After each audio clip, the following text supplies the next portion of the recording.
अब आता है chapter 5 of sexual harassment at workplace act का चैप्टर 5 जो सेक्शन 12 से चालू होता है। Section 12 action during pendency of inquiry. During the pendency of an inquiry on a written request made by the aggrieved person, the internal committee or the local committee, as the case may be, may recommend to the employer. क्या recommend कर सकती है internal और local committee employer को कि आप क्या करो, जो aggrieved women है उसका ट्रांसफ़र कर दो या फिर रिस्पोंडेंट का ट्रांसफ़र कर दो किसी और वर्क प्लेस पे। तो अग्रीव वुमेन का ट्रांसफ़र कर दो या रिस्पोंडेंट का ट्रांसफ़र कर दो ताकि वो दोनों आपस में मिले नहीं। दूसरी चीज़ रिकमेंडेशन क्या दे सकती है कमिटी कि जो अग्रीव वुमेन है उसको लीव ग्रांट कर दो। लीव कितने टाइम की? Up to a period of 3 months. फिर तीसरी चीज़ क्या बोल सकती है committee? Grant such other relief to the aggrieved women as may be prescribe. और भी कोई रिलीफ अगर उन्हें अप्रोप्रिएट लगता है तो वो बता देंगे। सेकेंड सब सेक्शन कहता है the leave granted to the aggrieved women under this section shall be in addition to the leave she would otherwise be entitled. ठीक है, तो ये एडिशनल लीव की बात करी गई है इधर 3 महीने वाला। उसकी जो पहले से लीव है उसको कोई भी हिंड्रेंस नहीं होगी उसके एडिशन में, और लीव ग्रांट करने के लिए रिकमेंडेशन कमिटी दे सकती है।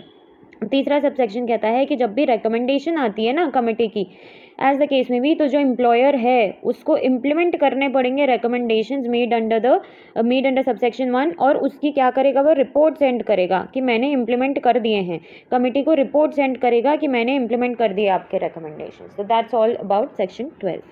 फिर है section 13 inquiry report. 1 on the completion of an inquiry. जब भी कंप्लीट हो गई इंक्वायरी तो इंटरनल कमेटी या लोकल कमेटी क्या करेंगी, जो रिपोर्ट ऑफ इट्स फाइंडिंग्स हैं वो दे देंगी एम्प्लॉयर को या फिर डिस्ट्रिक्ट ऑफिसर को। लोकल कमेटी है तो डिस्ट्रिक्ट ऑफिसर को दे देंगी और इंटरनल कमेटी है तो एम्प्लॉयर को दे देंगी फाइंडिंग्स की रिपोर्ट। कितने दिन में देगी? Within a period of 10 days from the date of completion of the inquiry and such report shall be made available to the concern parties. ठीक है, तो पीरियड ऑफ 10 days याद रखना है, MCQ के लिए इंपॉर्टेंट है।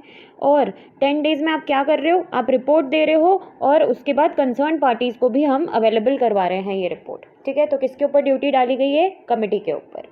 Second, where the internal committee और the local committee as the case may be arrives at the conclusion. Conclusion क्या है कि जो एलिगेशन है अगेंस्ट द रिस्पोंडेंट वो प्रूव नहीं हुआ है। ये याद रखना, नॉट बिन प्रूव्ड। ये नहीं लिखा है कि डिस्प्रूव हो गया है, नॉट बिन प्रूव्ड। तो कमेटी क्या करेगी? रेकमेंड करेगी एम्प्लॉयर को एंड द डिस्ट्रिक्ट ऑफिसर को कि कोई एक्शन लेने की ज़रूरत नहीं है। सिंपल सी बात है। फिर तीसरी सबसेक्शन क्या कहता है इसका? वेयर द इंटरनल कमेटी और the local committee as the case may be arise at the conclusion that the allegation against the respondent has been proved हो गया है, तो क्या वो रेकमेंड करा जाएगा? क्या करो आप? एक्शन लो। एक्शन किसके लिए? सेक्सुअल हरासमेंट जो हुआ है उसको मानो आप कि ये हुआ है मिसकंडक्ट, और फिर आप एक्शन किसके अकॉर्डिंग लोगे? सर्विस रूल्स के अकॉर्डिंग, जो किस पे एप्लीकेबल है? रिस्पोंडेंट पे एप्लीकेबल है। और जहाँ पे भी सर्विस रूल्स है ही नहीं वहाँ पे the manner as may be prescribe. तो सर्विस रूल्स के अकॉर्डिंग होगा फर्स्ट प्रायोरिटी, वहाँ जहाँ वो सर्विस रूल्स नहीं है तो फिर एज मे बी प्रिस्क्राइब्ड। दूसरी चीज़ वो क्या बोल सकते हैं कि आप डिडक्ट करो in notwithstanding anything in the service rule applicable to the respondent, आप उसकी सैलरी या वेजेस से, जो भी रिस्पोंडेंट की सैलरी या वेजेस है उससे ऐसा सम डिडक्ट करो जो आपको अप्रोप्रिएट लगता है कि अग्रीड वुमेन को दिया जाना चाहिए या उसके लीगल एयर्स को दिया जाना चाहिए। वो क्या होगा? एज ए कॉम्पनसेशन जो होता है ना, एज एन कॉम्पनसेशन दिया जाएगा। तो सेक्शन 15 के हिसाब से वो निकाला जाएगा। फिर है provided that in case the employer is unable to make such deduction from the salary of the respondent. क्यों नहीं निकाल पा रहा है वो?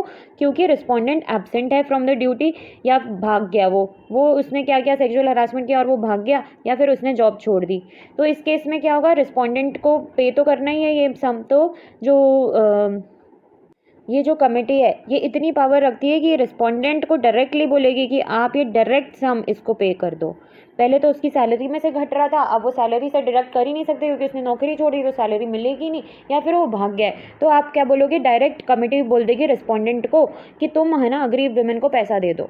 Provided further that in case the respondent fails. अब रिस्पोंडेंट फेल हो गया तो क्या होगा? इंटरनल कमेटी और एज द केस में भी लोकल कमेटी वो लोग क्या करेंगे? Forward the order for recovery of the sum. कैसे रिकवर किया जाएगा? As an arrear of land revenue to the concerned district officer. Concern district officer ही रिकवर कर सकता है। इस केस में एम्प्लॉयर नहीं रिकवर कर सकता है as an arrear of land revenue.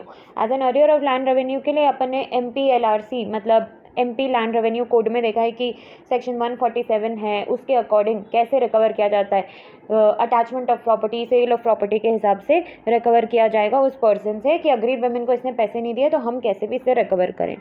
Fourth subsection क्या कहता है, द एम्प्लॉयर और the district officer shall upon the recommendation within 60 days of its shall act upon the recommendation within 60 days of its receipt by him। तो जब से recommendation आया है वहाँ से 60 days चालू होंगे और उतने ही दिन में एम्प्लॉयर और डिस्ट्रिक्ट ऑफिसर की ड्यूटी है ही shall act upon the recommendation within 60 days। ठीक है, तो हमने इस सेक्शन में कितने डेज, 60 डेज के अंदर उसको एक्ट करना है, प्लस जब से उसने वो रिकमेंडेशन इम्प्लीमेंट कर ली उसके 10 डेज में उसको रिपोर्ट फॉरवर्ड करनी है। तो ये ड्यूटी हमने दे दी है एम्प्लॉयर और डिस्ट्रिक्ट ऑफिसर को। फिर हम आते हैं सेक्शन 14 पे, पनिशमेंट फॉर फॉल्स और malicious complaint and false evidence. अब इसमें अक्यूज्ड कौन होगी, पनिशमेंट हम किसे दे रहे हैं, फॉल्स और मलिशियस कंप्लेंट को। ठीक है, तो कंप्लेंट किसने करी होगी खराब, औरत ने करी होगी, फॉल्स एविडेंस औरत ने दिया होगा, तो इसमें हम औरत को सजा दे रहे हैं। ठीक है, आप देखते हैं अंदर क्या है, वेयर द इंटरनल कमिटी और the local committee as the case may be arrives at a conclusion that the allegation against the respondent is malicious, या फिर द अग्रीव वुमेन और any other person, aggrieved women और any other person जिसने complaint करी है उसके behalf पे, has made the complaint knowing it to be false, उसको नॉलेज थी कि ये फॉल्स है, knowing it to be false, और द अग्रीव्ड वुमेन और any other person making the complaint has produced any, या क्या क्या उन्होंने प्रोड्यूस्ड एनी फोर्ज्ड और मिसलीडिंग डॉक्यूमेंट। ठीक है, तो इंटरनल कमेटी या लोकल कमेटी क्या करेगी, एम्प्लॉयर को कहेगी, रेकमेंड करेगी, या फिर डिस्ट्रिक्ट ऑफिसर को रेकमेंड करेगी एज द केस में भी कि आप इस विमेन के अगेंस्ट एक्शन लें, to take action against the women और the person who has made the complaint under subsection 1 और 2 of section 9 as the case में भी। और ये जो एक्शन आप लोगे किसके हिसाब से लोगे, हमेशा ही सर्विस रूल्स के हिसाब से लोगे, और जहाँ सर्विस रूल्स नहीं है वहाँ मैनर एज में be prescribed, provided that a mere inability to substantiate a complaint or provide adequate proof need not attract action against the complainant under the section। तो इसमें क्या कह दिया कि आपने कंप्लेंट करी है लेकिन आप उसे प्रूव नहीं कर पाए, आप सब्सटैंशिएट नहीं कर पाए, उसको एडिक्वेट प्रूफ नहीं दे पाए। कभी कभी ऐसा होता है कि आप, हो सकता है कि आपकी कंप्लेंट जेन्युइन है लेकिन आपके पास कोई प्रूफ नहीं है उसका, तो वहाँ उस केस में ये सेक्शन लागू नहीं होगा। हम ये नहीं मान लेंगे कि मलिशियस कंप्लेंट है, मलिशियस कंप्लेंट के लिए अलग से प्रूव करना ज़रूरी है कि कंप्लेंट मलिशियस थी, mere inability to substantiate a complaint enough नहीं होगी। फिर दूसरा प्रोवाइजो क्या कहता है, that the malicious intent on part of the complainant shall be established after an inquiry in accordance with the procedure prescribed before any action is recommended। ठीक है, तो malicious intent भी established होना चाहिए। कैसे establish किया जाएगा, इंक्वायरी के बाद establish किया जाएगा in accordance with the procedure prescribed। कोई भी एक्शन उसके बाद ही recommend करा जाएगा इंटरनल कमेटी या लोकल कमेटी के द्वारा। फिर सेकंड सबसेक्शन इसका क्या कहता है, वेयर द इंटरनल कमेटी और the local committee as the case may be arrives at a conclusion that during the inquiry any witness has given false evidence. ठीक है, विटनेस ने क्या दिया है, फॉल्स एविडेंस दिया है, या क्या किया है, विटनेस ने प्रोड्यूस करा है फोर्ज्ड या मिसलीडिंग डॉक्यूमेंट। तो कमेटी रेकमेंड करेगी एम्प्लॉयर ऑफ द विटनेस और द डिस्ट्रिक्ट ऑफिसर को एज द केस में भी कि आप क्या करो, action low in accordance with the provisions of the service rules, और जहाँ सर्विस रूल्स नहीं है वहाँ वैसा का वैसा मैनर एज में बी प्रिस्क्राइब्ड। तो यही था सेक्शन 4, फॉल्स और मलिशियस कंप्लेंट। इसमें इंपॉर्टेंट पॉइंट सिर्फ ये है कि जो मलिशियस इंटेंट है वो प्रिज्यूम नहीं किया जाएगा, अगर कोई प्रूव नहीं कर पा रहा है कोई चीज़, वो एस्टैब्लिश्ड होना चाहिए, एस्टैब्लिश्ड होना चाहिए कि मलिशियस इंटेंट था, तब जाके पनिशमेंट मिलेगी सेक्शन 14 में, या तो अग्रीड वुमेन का या any other person making the complaint. फिर हम आते हैं सेक्शन 15 पे, determination of compensation. For the purpose of determining the sums to be paid to the aggrieved women under clause 2 of subsection 3 of section 13, the internal committee और the local committee as the case may be shall have regard to. ठीक है, जब आप compensation निकाल रहे हो कि agreed women को कितना कॉम्पनसेशन मिलेगा, सेक्शन 13 में हमने देखा था ना कि वो रिस्पोंडेंट से हम पैसा लेंगे या उसकी सैलरी से काट देंगे, तो जब वो कॉम्पनसेशन निकाल रहे हैं, उसकी वैल्यू निकाल रहे हैं, तो आप क्या क्या चीज़ों का ध्यान रखेंगे। तो उस अग्रीड वुमेन को जो भी क्या हुआ है, मेंटल ट्रॉमा हुआ है, पेन हुआ है, सफरिंग, इमोशनल डिस्ट्रेस, जो भी अग्रीड वुमेन को हुई है उसकी वजह से, उसका ध्यान रखेंगे। उसकी जो करियर अपॉर्चुनिटी में उसे लॉस हुआ है due to incident of sexual harassment, उसका ध्यान रखेंगे। फिर उसको अगर कोई मेडिकल एक्सपेंसेस इनकर हुए हैं क्योंकि उसका फिजिकल या साइकाइट्रिक ट्रीटमेंट हुआ होगा, उसमें जो मेडिकल एक्सपेंसेस लगे वो। फिर जो रिस्पोंडेंट का इनकम एंड फाइनेंशियल स्टेटस है, ये भी ध्यान में रखना है। अगर वो भी ज़्यादा नहीं कमाता है तो उसके हिसाब से ही उससे पैसे डिडक्ट किए जाएंगे या मांगे जाएंगे। फिर है feasibility of such payment in lump sum और इंस्टॉलमेंट्स, ठीक है, कि लमसम में पेमेंट होगा कि इंस्टॉलमेंट क्या ईजी पड़ेगा वो देखेंगे। तो ये था section 15, determination of complainant, determination of compensation. फिर आते हैं सेक्शन 16, प्रोहिबिशन ऑफ पब्लिकेशन और making known contents of complaint and inquiry proceedings notwithstanding anything contained in Right to Information Act 2005. The contents of the complaint, जो contents of the complaint है जो section 9 में agreed women ने करी है। फिर जो आइडेंटिटी एंड एड्रेस है अग्रीड वुमेन का, रिस्पोंडेंट का एंड विटनेसेस का, any information relating to conciliation and inquiry proceedings, recommendations of the internal committee or the local committee as the case may be, and जो भी action लिया गया है employer and do के उस पर, उन्होंने जो भी एक्शन लिया है under the provisions of this act, उन्हें पब्लिश नहीं किया जाए। इन सारी ही चीज़ों को पब्लिश नहीं किया जाएगा, कम्युनिकेट नहीं किया जाएगा, ना ही पब्लिक को बताया जाएगा कि ऐसा ऐसा हुआ है, ना ही प्रेस को बताया जाएगा, ना ही मीडिया को बताया जाएगा। provided that information may be disseminated regarding the justice secured to any victim of sexual harassment under this act without disclosing the name। जैसे निर्भया केस हुआ था, भले वो ऑफिस में नहीं हुआ था, पर हमने ये देखा कि हमें ये तो पता चल गया कि जस्टिस सिक्योर हुआ है उसे, बस उसका नाम एंड तक हमें नहीं पता चला। निर्भया तो हमने नाम दिया था उन्हें, ठीक है। तो without disclosing the name, address, identity और any other particulars calculated to lead to the identification of the aggrieved women and witnesses. फिर आता है सेक्शन 17, पेनल्टी फॉर पब्लिकेशन और making known contents of complaint and inquiry proceedings. तो section 16 में तो सिर्फ हमने प्रोहिबिट किया है पब्लिकेशन और making known contents of complaint, पर इसकी पेनल्टी क्या होगी तो वो सेक्शन 17 में है। Where any person interested with the duty to handle, interest किया गया था उसको ड्यूटी टू हैंडल और deal with the complaint, inquiry और एनी अदर रिकमेंडेशंस और action to be taken under the provisions of this act, उसने क्या किया है, कॉन्ट्रवीन किया है द प्रोविजंस ऑफ सेक्शन 16, तो पेनल्टी क्या होगी, in accordance with the provisions for service rules, service rules के अकॉर्डिंग पेनल्टी लगाई जाएगी, और जहाँ नहीं है वहाँ मैनर एज में बी प्रिस्क्राइब्ड। तो ये था सेक्शन 17। फिर आते हैं सेक्शन 18 जो है appeal. First, any person agree from the recommendations under subsection 2 of section 13 या फिर under subsection 3 clause 1 and 2 of section 13 या सबसेक्शन 1 और 2 ऑफ सेक्शन 14 या सेक्शन 17 या non implementation of such recommendations. Non implementation की भी पनिशमेंट है, और अगर रिकमेंडेशंस ही पसंद नहीं आए आपको तो उसके लिए भी आप अपील कर सकते हो। तो आप अपील करोगे, किसको अपील करोगे, टू द कोर्ट और ट्रिब्यूनल, किसके अकॉर्डिंग्स में, with the provisions of the service rules, जो भी आपको एप्लीकेबल है आपके ऊपर। अगर कोई सर्विस रूल्स नहीं है तो without prejudice to provisions contain in any other law for the time being in force, the person aggrieved may prefer an appeal in such manner as may be prescribed. जहाँ service rules नहीं है वहाँ हमेशा in manner as may be prescribed. The appeal shall be preferred within a period of 90 days। ये वाला भी MCQ का question है। Within a period of 90 days आप अपील कर सकते हो अंडर सेक्शन 18। फिर आते हैं चैप्टर 6 पे, ड्यूटीज़ ऑफ एम्प्लॉयर। सेक्शन 19 है इसमें, जो पूरा ही ड्यूटीज़ ऑफ एम्प्लॉयर के बारे में, सिर्फ एक ही सेक्शन है तो वो इसमें कवर कर लेते हैं। तो duties of employer, every employer shall provide a safe working environment at the workplace which will include safety from the persons coming into contact at the workplace।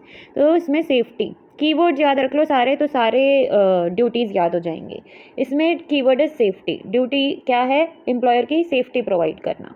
B, display at any conspicuous place in the workplace the penal consequences of sexual harassment and the order constituting the internal committee under subsection of section 4।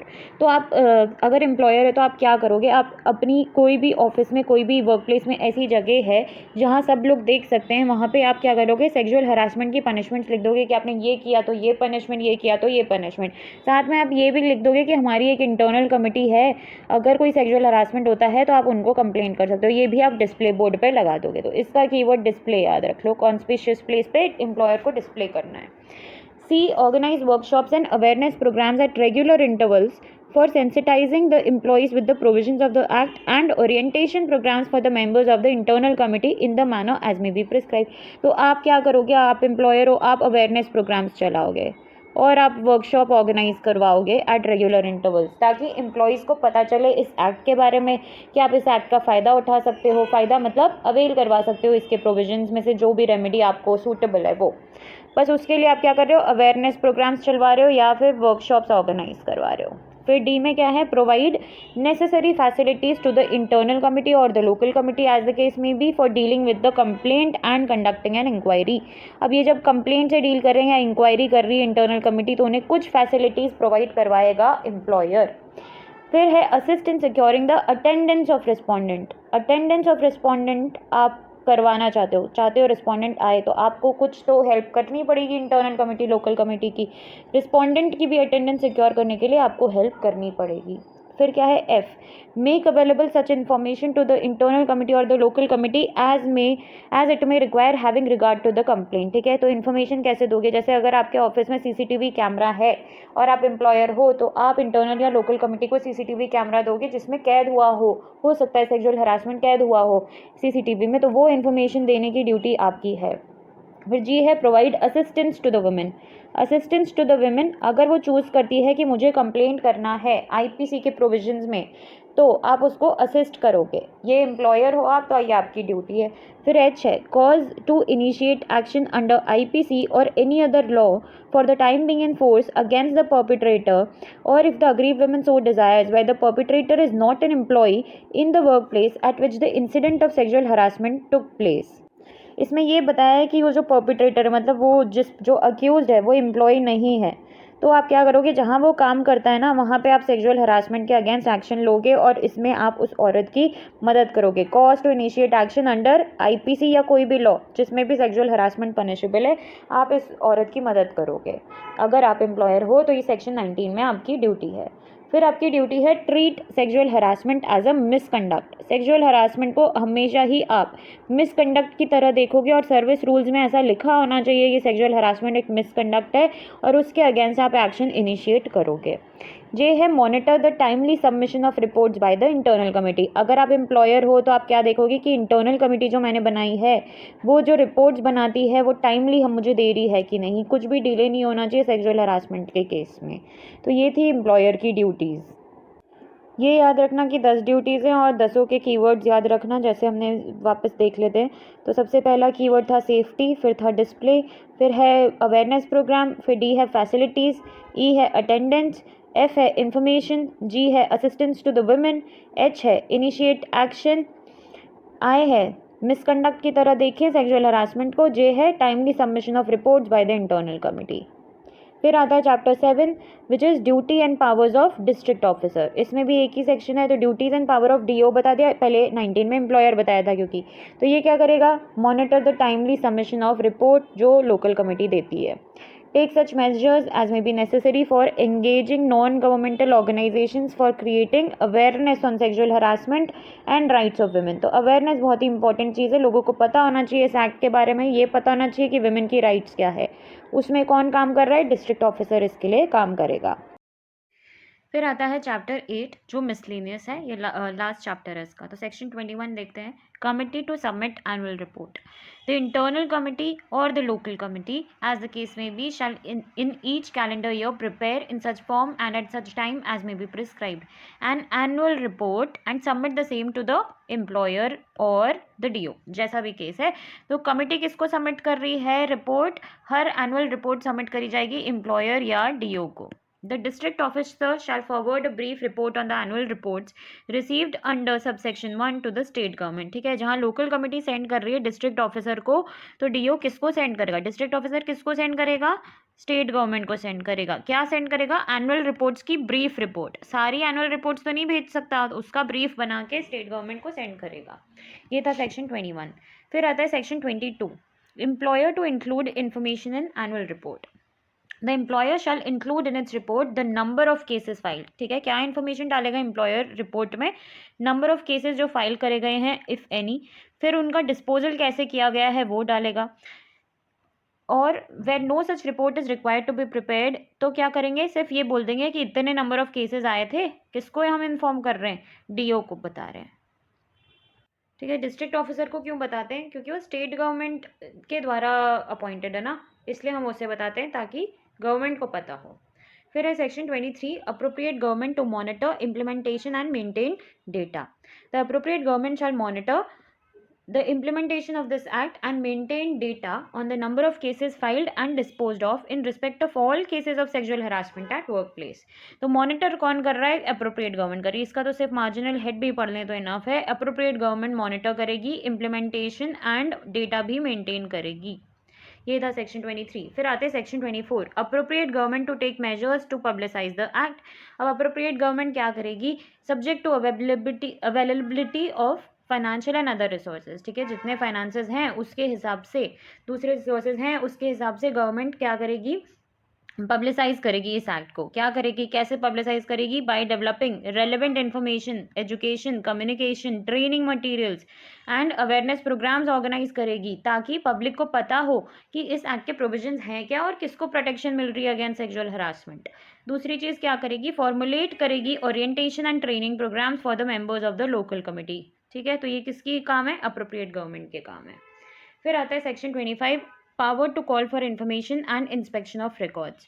The appropriate government, on being satisfied that it is necessary in the public interest or in the interest of women employees at a workplace, by order in writing, क्या बुला रहे हैं अब हम लोग employer से या district officer से क्या कह रहे हैं कि आप राइटिंग में हमें ऐसी इन्फॉर्मेशन दो जो सेक्सुअल हरासमेंट से रिलेटेड है और ये वाली इन्फॉर्मेशन हमें चाहिए, ये डिफाइन कर देगी अप्रोप्रिएट गवर्नमेंट। तो एम्प्लॉयर और डिस्ट्रिक्ट ऑफिसर को ये इन्फॉर्मेशन देनी पड़ेगी अप्रोप्रिएट गवर्नमेंट को। दूसरी चीज़, ये लोग क्या कर सकते हैं, by an order in writing authorise कर सकते हैं किसी भी ऑफिसर को कि आप क्या कर सकते हो, इंस्पेक्शन कर सकते हो रिकॉर्ड्स का, वर्क प्लेस का, in relation to sexual harassment. और अब ये जो ऑफिसर हमने अपॉइंट किया है इस चीज़ के लिए ऑथराइज किया है, वो एक रिपोर्ट सबमिट करेगा इस इंस्पेक्शन की within the period as may be specified in the order.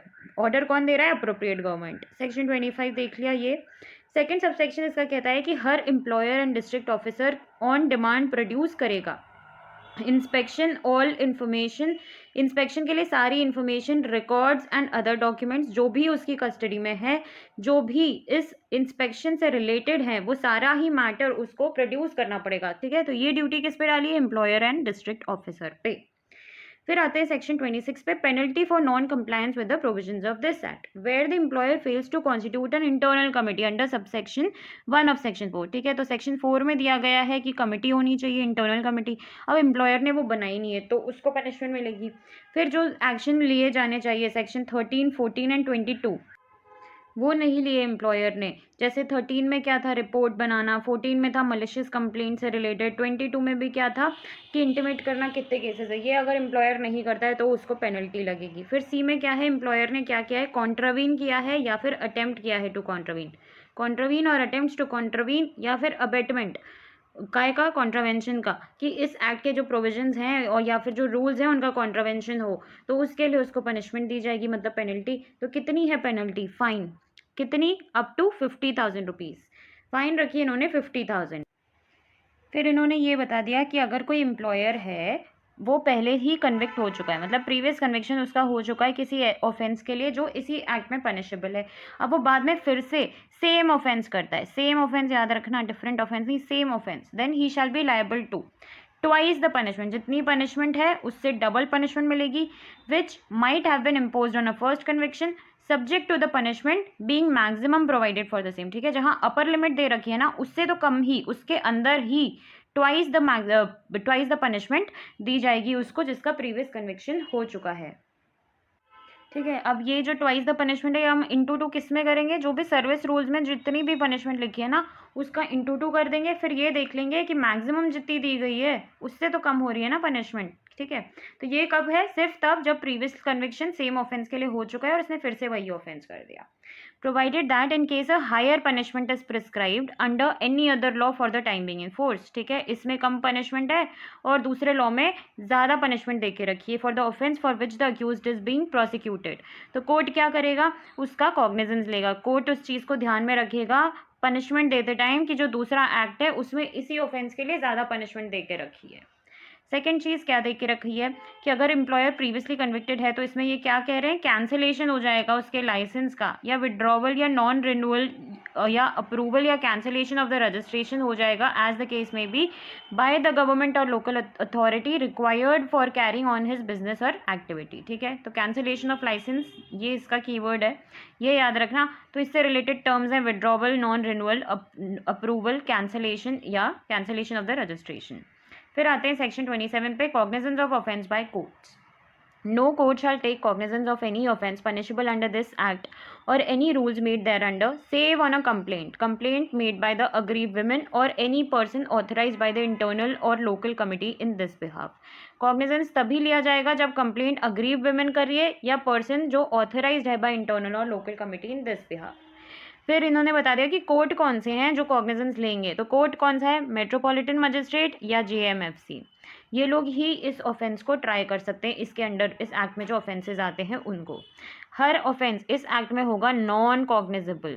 ये इंपॉर्टेंट सेक्शन है, इसके सारे ही एमसीक्यू के लायक क्वेश्चंस हैं। ठीक है, तो सबसेक्शन 1 था कि अग्रीड वुमेन के द्वारा कंप्लेंट होनी चाहिए या ऐसे पर्सन के द्वारा जिसको इंटरनल कमेटी या लोकल कमेटी ने ऑथराइज किया है। दूसरी बात, मेट्रोपॉलिटन मजिस्ट्रेट या जेएमएफसी ही इन केसेस को ट्राई करेंगे जो इस एक्ट में आते हैं, या इनसे ऊपर वाले कोर्ट ट्राई करेंगे। फिर है कि इसके जो ऑफेंसेस हैं वो नॉन कॉग्निजेबल ऑफेंसेस हैं। फिर आता है section 28, act not in derogation of any other law. The provisions of this act shall be in addition to and not in derogation of the provisions of any other law for the time being in force। तो इसकी marginal head ही enough है, act not in derogation of any other law. ये दूसरे acts के derogation में नहीं है, इसकी अपनी स्टैंडिंग है, लेकिन ये दूसरे एक्ट्स को डेरोगेट नहीं करता है। फिर आते हैं section 29, power of appropriate government to make rules. Appropriate government में सबसे पहले इन्होंने सेंट्रल गवर्नमेंट का बता दिया। सेंट्रल गवर्नमेंट नोटिफिकेशन के द्वारा क्या कर सकती है, रूल्स बना सकती है ताकि इस एक्ट के प्रोविजंस को कैरी आउट किया जा सके। So in particular and without prejudice to the generality of the foregoing power, such rules may provide for all और any of the following matters. मतलब इन्होंने बता दिया कि इसके बारे में रूल्स बनाए जाएंगे, और जो इसकी बड़ी पावर है और भी चीज़ों की पावर है वो तो है ही, पर ये रूल्स इसके बारे में तो रूल्स बना ही देगी सेंट्रल गवर्नमेंट। तो सबसे पहले इन्होंने बताया कि सेक्शन 4 में जो मेंबर्स कॉन्स्टिट्यूट किए जाते हैं उनकी फ़ीस और अलाउंसेस के लिए। फिर बताया नॉमिनेशन ऑफ मेंबर्स सेक्शन 7 के सबसेक्शन 1 क्लॉज सी में, उसके लिए रूल्स बनाना। फिर फीस एंड अलाउंसेस जो चेयरपर्सन को दी जाती है एंड दूसरे मेंबर्स को दी जाती है सेक्शन 7 के सबसेक्शन 4 में।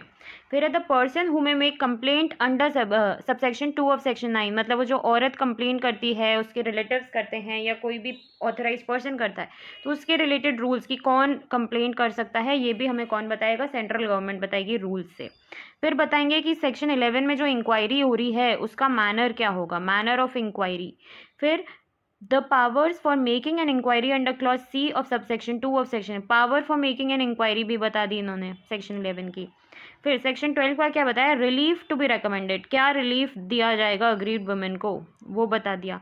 फिर manner of action taken under clause 1 of subsection 3 of section 13, इसमें मैनर ऑफ एक्शन की क्या एक्शन लिया गया है वो बता दिया। फिर manner of action to be taken under section 14 ये बता दिया। फिर 17, 18 में मैनर ऑफ अपील बता दी। मैनर ऑफ एक्शन के 3 सेक्शंस हो गए, 13, 14, 17। फिर अपील हो गई 18 में।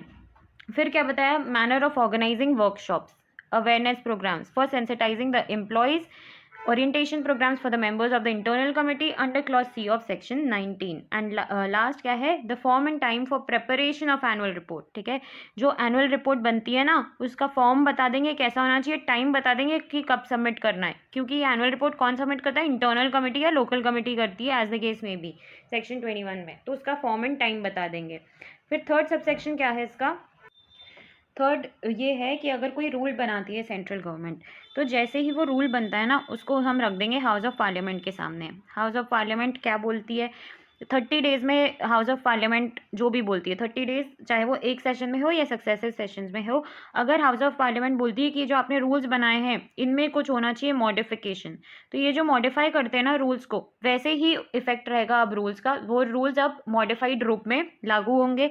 और दूसरी चीज़, अगर ये बोलती हैं पार्लियामेंट की rule should not be made, तो उसके बाद से वो रूल्स की कोई महत्व नहीं रह जाएगी, it will be of no effect जो भी ये बोलती है ना पार्लियामेंट वही माना जाएगा। फिर फोर्थ चीज़ क्या है कि any rule made under subsection 4 of section 8 by the state government shall be laid as soon as may be. ठीक है, स्टेट गवर्नमेंट के रूल्स है तो स्टेट लेजिस्लेचर के सामने ही रखेंगे। जहाँ दोनों हाउसेज हैं तो क्या होगा, सच लेजिस्लेचर जहाँ दोनों हाउसेज हैं वहाँ दोनों हाउसेज के सामने रखेंगे, जहाँ एक हाउस है वहाँ एक हाउस के सामने रखेंगे, बस सिंपल सी बात है। फिर है section 30 power to remove difficulties. If any difficulty arises in giving effect to the provisions of this act, the central government may by order published in the official gazette make such provisions not inconsistent with the provisions of this act as may appear to it to be necessary for removing the difficulty। ठीक है, तो power to remove difficulty section 30 में central government को दी गई है, provided that no such order shall be made after the expiry of 2 years from the commencement of this act. तो अब इस एक्ट को 2 साल से तो ऊपर हो गए कमेंस हुए, तो इसका कोई इंपॉर्टेंस रह नहीं गया।